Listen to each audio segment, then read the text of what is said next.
Okay, so today I'm going to show you how to square up a piece of lumber. But before I do that, I want to talk real quick about how you purchase lumber. When you go to like Home Depot or Lowe's or these big box stores, you purchase lumber finished all four sides, and that's generally the most expensive way of buying it because you know, the milling company has taken the time to straighten the board, plane it down to thickness. Generally it comes in the finished thickness, which is about 3/4. Other ways that you can buy it is like this piece of Purple Heart here. This is surfaced three sides, so the face is surfaced, this part, the bottom face is surfaced, and one of the edges, this one here, is finished edge, so that's been parallel, or basically 90 degrees to these two faces. So these two faces here are finished and they're parallel to each other, and then this is 90 degrees to these two faces here. And then we have one side that's a rough side. So this is surface three sides. A lot of times that's the way that I buy most of my wood. Now every once in a while, and it's only because of my location, but I can get wood that's surfaced two sides, which generally is a little bit cheaper. Now the less finish work that they have to do at the mill, the cheaper the wood is. So this particular piece of lumber is surfaced on this side and this side. They're parallel to each other, and both the edges are not square to the two surfaces, to the flat face in the back. So I have to work on this to make this parallel to this. Now you just can't use it on a table saw because that's not going to square it up. You need to have something like this joiner where you can press this finished piece against the side of the fence and joint this surface so it becomes a perfect 90 degrees to both these surfaces here, to the face and the back. Now you can also buy wood in rough lumber, which is even cheaper yet, and that has the rough edge along the whole thing, just like this one is. So it's rough all the way on all four sides here, and you have to start out by truing it all up. Now one of the ways that you true it up, and I'm going to go through the whole process. The other thing I should mention too is that rough lumber comes generally about 1 inch, 7/8 to 1 inch thick. So it gives you room to mill everything down, but you still have to sort of watch it to make sure you don't have to mill it down too much. But this particular piece, I went ahead and I made a pencil mark across here. So I'm going to go ahead and true this up completely just to show you how to do it. But I'm going to start on the joiner with one of the faces here. And I want to make sure that my knives will cover across the entire face. Now this is a 6-inch joiner. This is almost a 6-inch piece of wood. So it just barely fits across there. So let me go ahead and get my ears on, my safety equipment, and get the vacuum going, and we'll go ahead and start truing this piece up. I'm going to do the face, this face first, then I'm going to throw this face up against this surface here to my fence, and then I'm going to true this up to this face. So then both these will be perfectly 90 degrees to each other. Then I will run it through the planer to get it down to width, which this will plane it down parallel with this, which is also 90 degrees to that. And then finally we go over the table saw and we cut off this part here with this against the fence, the finished edge against the fence, and that's going to square the whole piece up. So let's do it.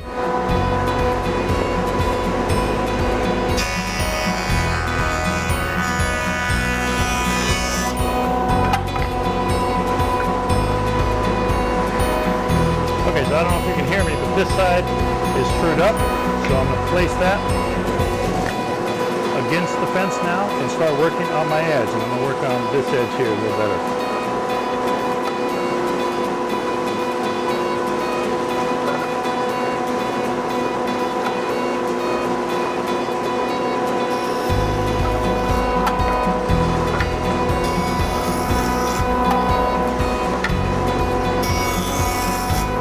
And the main thing is keeping pressure against the fence.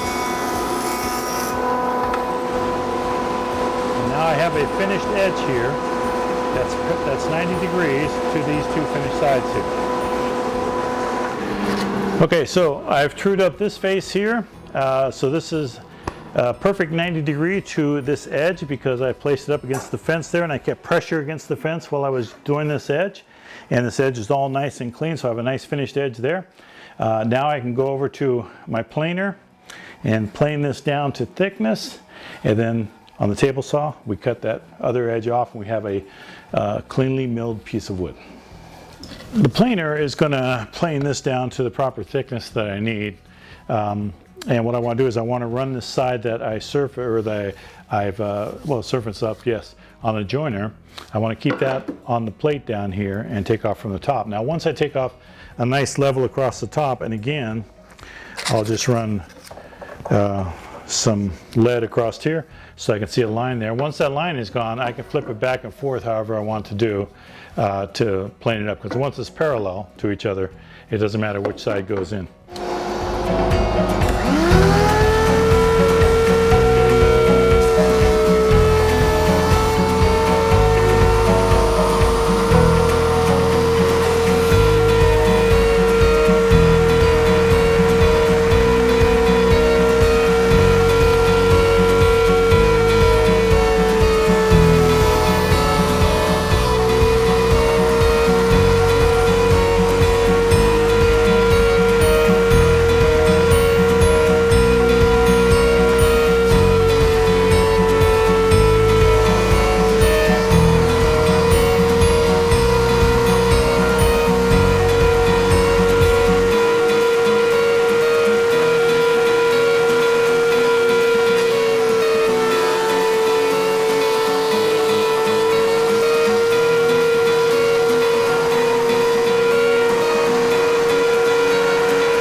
As you can see, I just keep lowering this down until I get thickness that I want.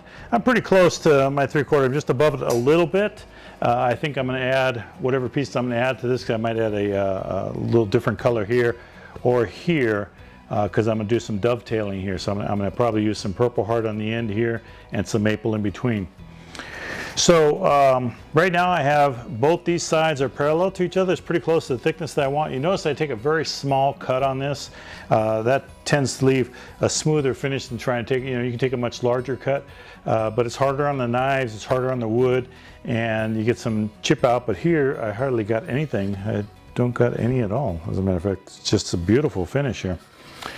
So anyway, I have both sides surfaced. I have this edge 90 degrees to these two parallel surfaces.